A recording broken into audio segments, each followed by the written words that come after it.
VM സുധീറിനെ കുറിച്ചുള്ള മാമുക്കോയുടെ വാഴ്ത്തുപാട്ടുകളുമായാണ് ഇന്ന് democracy ആരംഭിച്ചത്. സുധീര വാഴ്ത്തുകൾ കൊണ്ട് തന്നെ അവസാനിപ്പിക്കുകയുമാകാം.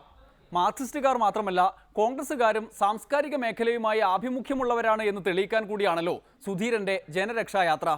അതുകൊണ്ട് മലബാറിൽ മാമുക്കോയ മാത്രമല്ല എഴുത്തുകാരി KP സുധീരയും സുധീരനെ വാഴ്ത്താൻ മാർച്ചിൽ അണിനിരന്നു കഴിഞ്ഞു.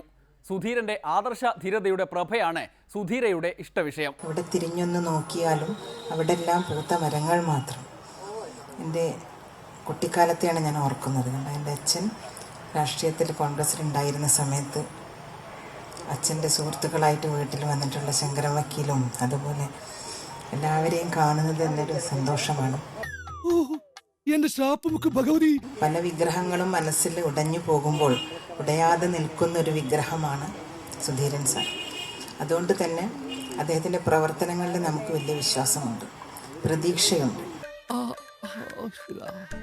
അദ്ദേഹം കുറച്ചു കാലം രാഷ്ട്രീയത്തിൽ നിന്ന് വിട്ടു നിന്ന സമയത്ത് എപ്പോഴും ഞാൻ ഓർക്കുമായിരുന്നു, ഇദ്ദേഹം വിട്ടു നിൽക്കുന്നത് ശരിക്കും നമ്മുടെ നാടിന് പലതും നഷ്ടമാക്കുന്നുണ്ടെന്ന്. അപ്പോൾ ഒരു പുതിയൊരു ദിശാബോധത്തോടു കൂടി ഇന്ന് അദ്ദേഹം പ്രവർത്തിക്കുന്നത് കാണുമ്പോൾ, അതുപോലെ ജാതീയതയ്ക്കും വർഗീയതയ്ക്കും എതിരായിട്ട് പോരാടുന്നത് കാണുമ്പോൾ എന്തെന്നില്ലാത്ത സന്തോഷം തോന്നുന്നു.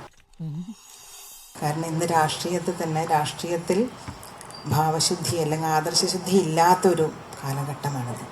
നമ്മൾ രാഷ്ട്രീയം എന്ന് കേൾക്കുമ്പോൾ തന്നെ പേടിച്ചോടുന്ന ഒരവസ്ഥയാണ്.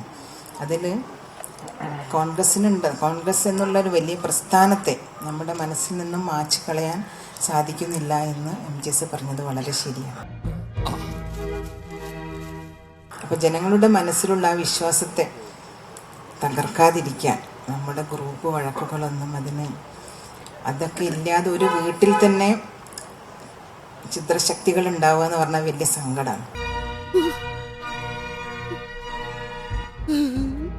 ഒരു പ്രസ്ഥാനത്തിൻ്റെ ഉള്ളിലുണ്ടാകുന്ന വഴക്കുകൾ എന്ന് അവസാനിപ്പിക്കുന്നുവോ അന്ന് കോൺഗ്രസിന് ഗതി ഉണ്ടാവുമെന്ന് വിശ്വസിക്കുന്ന ഒരാളാണ് ഞാൻ. ആദർശ ധീരതയോടെ നീങ്ങുന്ന കേരള മാർച്ചിനെ ഉമ്മൻചാണ്ടി ഉള്ളാലെ നോക്കി തുടങ്ങിയിട്ടുണ്ട്. എത്രടം വരെ പോണു എന്നറിയാനുള്ള കാത്തിരിപ്പ് മാത്രം. പോയി പുരയ്ക്കുമീതെ ചാഞ്ഞു കഴിഞ്ഞാൽ പിന്നെ ദുഃഖിച്ചിട്ട് കാര്യമില്ലല്ലോ. പുരയ്ക്കുമീതെ ചായുന്ന മരങ്ങളും വെട്ടാത്ത ചില്ലകളും വാഴ്ത്തുപാട്ടുകളും കൊണ്ട് നാടു നിറയട്ടെ. ചാഞ്ഞ മരങ്ങളുടെ വിശേഷങ്ങളുമായി നാളെ വീണ്ടും കാണാം. അതുവരെ നന്ദി, നമസ്കാരം.